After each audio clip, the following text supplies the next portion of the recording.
कराची की बारिशों में भीगी हुई सड़कों, शोर मचाते रक्षों और ट्रक आर्ट से सजे ट्रकों के बीच रूमी अपने नए मिशन में मसरूफ है। वो एक माहिर ख्वाब चोर है जो दूसरों के दिमाग से राज चुरा लेता है।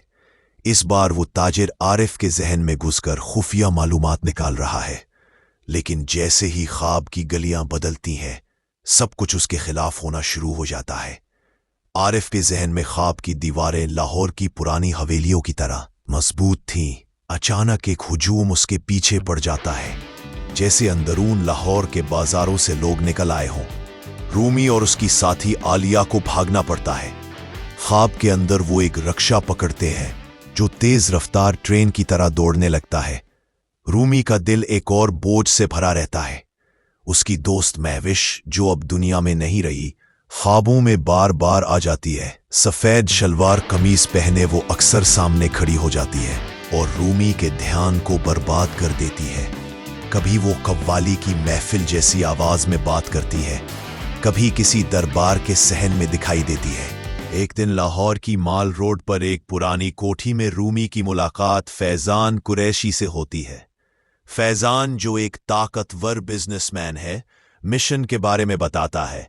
इस बार चोरी नहीं करनी, बल्कि एक बीज बोना है, ख्याल का बीज।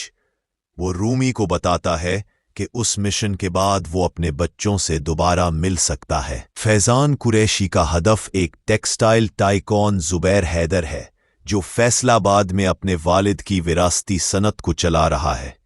फैजान चाहता है कि जुबैर अपने वालिद का कारोबार तोड़ दे और एक नई शुरुआत करे। रूमी इस शर्त पर राजी होता है कि उसे अपने बच्चों से मिलने का मौका दिया जाएगा। इस मिशन के लिए रूमी एक नई टीम तैयार करता है। आलिया तो पहले से साथ है, अब वो साद को शामिल करता है, जो कराची के निश्तर पार्क में एक खुफिया लेबॉर्ट्री में नींद की दवाएं बनाता है। दूसरा नया साथी ज़ैनुल आबिदीन है, जो थिएटर का माहिर है और ख्वाबों में दूसरों का भेस बदलने का कमाल रखता है। पहला ख्वाब कराची की बारिश ज़दा गलियों में बनता है, जहां रिक्शे और बसें पानी में अटक रहे होते हैं। दूसरा ख्वाब लाहौर के शाही कले जैसे एक महल में बनता है, जहां दुश्मन बंदूकों और तलवारों से हमला कर देते हैं। तीसरा ख्वाब शुमाली इलाका जात की बर्फानी वादियों में खुलता है, जैसे हिंजा के पहाड़ों में एक पुराना किला खड़ा हो। लेकिन असल मसला रूमी की अपनी यादें हैं। महविश हर ख्वाब में निकल आती है। कभी वो सब्ज दुपट्टा ओढ़े दरबार शरीफ पर खड़ी होती है, कभी किसी कवाली में डूबी हुई। आलिया और बाकी टीम उसे समझाते हैं कि अगर वो माजी को ना छोड़ेगा तो सबकी जान खतरे में आ जाएगी। कई मुश्किलात और खतरात के बाद रूमी और उसकी टीम आखिरकार जुबैर हैदर के दिमाग में वो ख्याल डालने में कामयाब हो जाती है। ख्वाब में जुबैर अपने वालिद की तस्वीर के सामने खड़ा होता है और फैसला करता है कि पुराने कारोबार को तोड़ देगा और अपनी नई राह बनाएगा। ये फैसला हकीकत में जाकर उसकी जिंदगी को बदल देता है। मिशन के बाद रूमी कराची वापस आता है।